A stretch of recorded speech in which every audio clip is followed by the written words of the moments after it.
Up has invited Tobita Chow to reflect on a report that the People's Lobby put out a little while ago called The Movement We Need. Toby, can you tell us the key points from that report? Yeah, so we wrote this between 2014 and 2015 originally. Our key points were that our current form of society, which is neoliberal capitalism, is falling apart and the status quo can't continue, which means that radical social change is not just desirable, but inevitable. So the good news is that radical social change is what we on the left want. The bad news is that we don't necessarily control the outcome of that radical social change, because that the crisis of neoliberalism is also an opening for the reactionary right.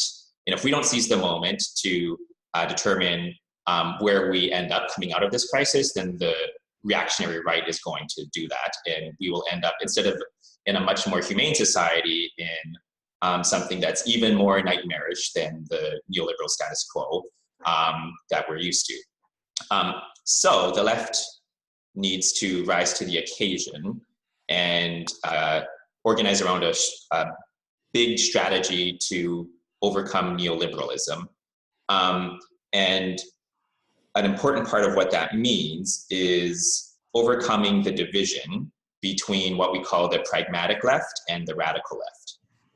The pragmatic left is the people who organize, who build bases, who win campaigns. And the radical left is the people who develop a deep critique of society as a whole. And there are there have been some very valuable exceptions, but for the most part, these two, this has been like a split on the left for a number of decades under neoliberalism. I think for understandable structural reasons, because when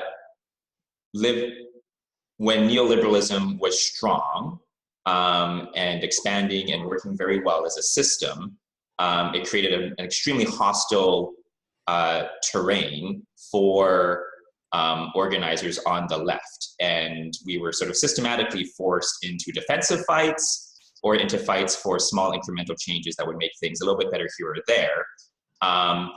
But any kind of organizing that aspired to transform the system as a whole really had the deck stacked against it, which led to a really problematic split between members of the left who were serious about organizing and were on the ground making real change, versus a different aspect of the left, which was about understanding society as a system and critiquing that system as a whole.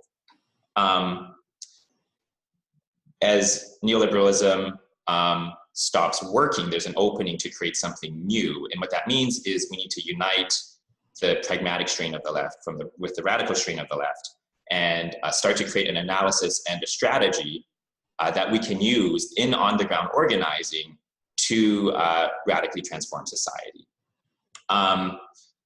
So the movement we need is about setting that framework and trying to lay out in outline what the system we're trying to fight is and what a strategy to overcome it might look like. So our analysis is of neoliberalism, not just as an economic system, but as a whole social system that operates at a global scale. And the vision we lay out is for a more inclusive economy and society, not just domestically within the US, but globally across the world. And a really important part of our analysis is that neoliberal society is essentially global, and so therefore it needs to be dealt with at the global level. And when we're thinking about the dangers of the reactionary right, the danger that we identified as the biggest emerging risk is the phenomenon of right-wing nationalism. And coming out of that, we identified as one of the, that we we argued that one of the key battle lines that we're coming to is going to be between progressive internationalism versus reactionary nationalism, and that we needed to be clear which side of that we were on. So we build up towards 5 strategic recommendations. First, to take over electoral politics, which after the Bernie campaign seems pretty obvious to the left, but at the time there was still quite a bit of resistance to the idea of moving left movements into electoral politics. Second, demanding public sector job creation as the solution to everyone's anxieties around the loss of upward mobility and joblessness. Third, disciplining corporations by strengthening public power rather than market power. One big popular idea on the left that this was reacting to was the idea of breaking up the banks in response to the financial crisis. Our argument is that we need to put them under public control, which means like seizing and democratizing the big banks. And that the idea of breaking up the big banks would actually be ceding power to market forces, and market forces are not our friends. That's something that we need to constrain.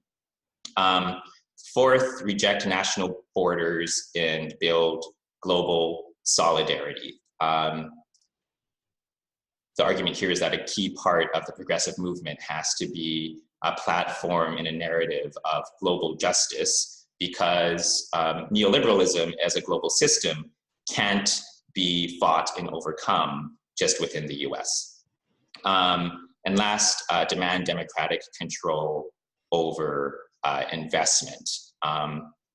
That we need to take control of as much capital as we can and start to exercise democratic control over where investment goes, who gets invested in and where, with the goal of starting to include the populations both in the US and around the world that have been excluded and disinvested in for decades. For a number of years, we've been working around issues with the Illinois state budget. There's a recurring perennial problem at the state level where every year the state government threatens hundreds of millions of dollars in cuts to like really important services, like education, higher education, healthcare, social services.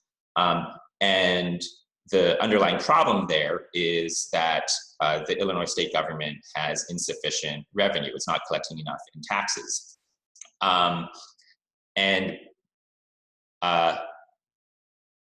But there are sources of revenue available, right, from the 1%, from large corporations. And we would go to progressive legislators saying, you need to stop these cuts. And they would say, yeah, you know, like some of them, they would break down in tears and say, yeah, I hate voting to throw people off of Medicaid, but what choice do I have? The money just isn't there. We have to cut something. And they would say, no, just increase taxes on rich people, close these corporate tax loopholes. There's billions of dollars in corporate tax loopholes in the state. And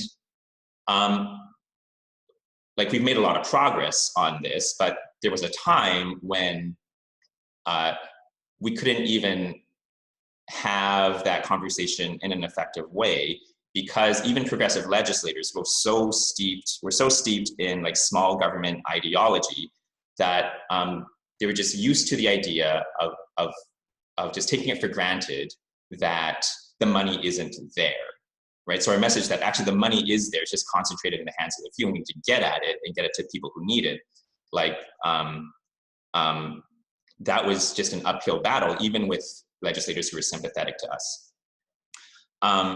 So we thought that a first step to addressing that was to get our own people into office, right? People who weren't just sympathetic with us in terms of values, but who shared an analysis with us at a deeper level.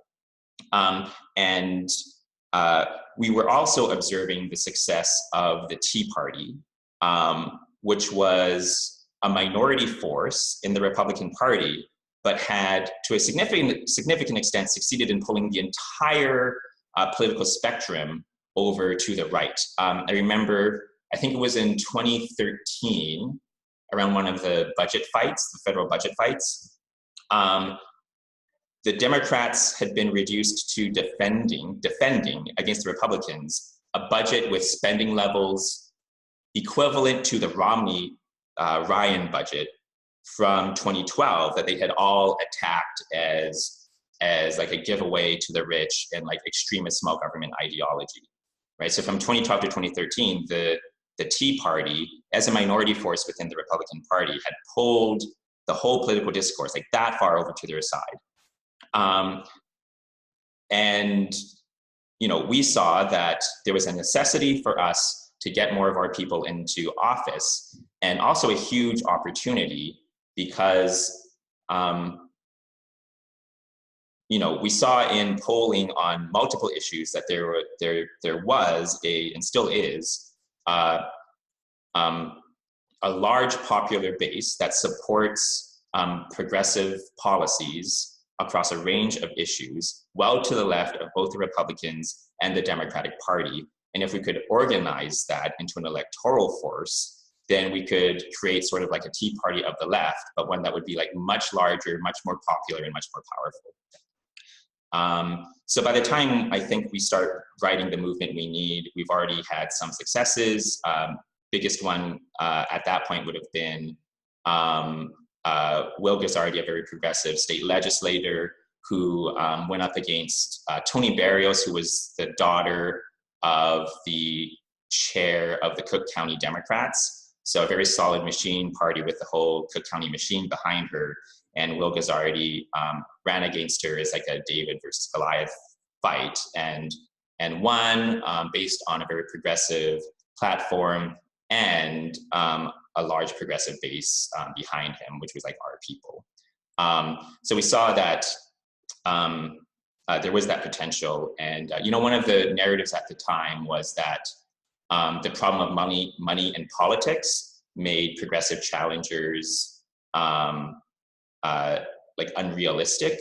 And we had seen through that. We saw that if you have the right candidate running on the right platform with a grassroots base mobilized behind them, then you can overcome a pretty significant disadvantage in terms of funding and backing from like the establishment machinery. Awesome. So now that we're in the era of Trump and the resistance, how do you look back on this report a few years later? Yeah, so I hadn't reread it in a while, and so I did just like a couple of days ago, and I got to say I'm pretty pleased with how it stood the test of time. The danger of right-wing nationalism was not obvious to a lot of people when we wrote this. We had some arguments about it. Now it's clear that this is a force with Trump in the White House.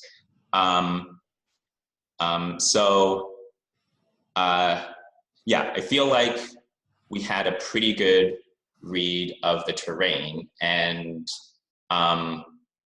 one way that played out is when Trump won the election, we weren't expecting that. We thought that the Trump campaign was such a mess that it wouldn't actually win, even though we saw it as exploiting some of the openings for the right, which we did see as a danger. We didn't think Trump would actually win.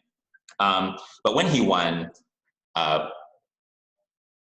we weren't, like, our worldview wasn't shattered in the way that a lot of people experienced, because he was the kind of phenomenon that we saw coming.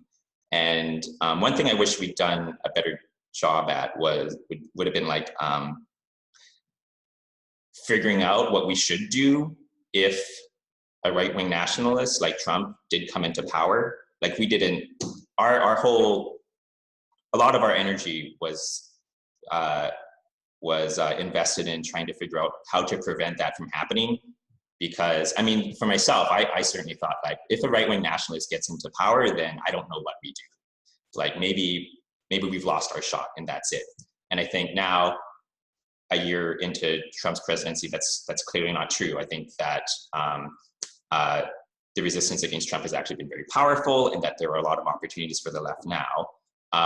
But that's all stuff that we had to, like, figure out really quickly on the fly, even though we had a sense that someone maybe like Trump might be coming. Some of the exhortations in the movement we need now seem a bit obsolete, like that we need to move into electoral politics. Other points, I think, are still extremely important and relevant, and still places where the movement needs to grow. So one thing I feel extremely agitated about right now is the lack of a progressive jobs message. Just looking at the recent, or I guess the ongoing fight over the GOP tax plan, if you look at how Republicans talk about the tax cuts, a key thing they hit on over and over and over again is the claim that these tax cuts will be good for the economy and for job creation. They hit that note over and over and over again. And there was a poll that shows that this actually works. A majority of voters in the US oppose the tax cuts because they're unfair. But at the same time, even though a majority of people oppose the tax cuts, a majority grants that they will probably be good for the economy and for job creation. This message that these tax cuts are going to create jobs, like, that's effective because it taps into the neoliberal ideology that's still lurking in the back of all of our heads. And this is not very good terrain for us. If the narrative out there is that the tax cuts are unfair, but they're good for the economy and going to create jobs, that just makes it harder for us to mobilize people against it than if we could clarify that actually this is not a good strategy for job creation. In order to do that, we have to have our own progressive pitch on how we have a plan for job creation. And I think the idea of a public sector job creation program is the progressive alternative. And we need to get much better at putting that at the forefront of our messaging. Like, we have the plans, but we're not doing enough with that message, I think. We need the voting populace to identify progressives as the people with the plan to create good jobs. And I think when we get there, that's going to greatly expand our appeal. The other thing that I think is still very important to push is the necessity of progressive internationalism. And the great danger of economic nationalism. And, I wrote that piece for Organizing Upgrade in response to Max Albaum's piece on Charlottesville. And I think this is still something that's very crucial. I'm organizing a campaign for a global minimum wage system, which I think is a crucial piece of how we can achieve global justice for workers across borders, rather than trying to protect US workers at the expense of workers in China or Mexico.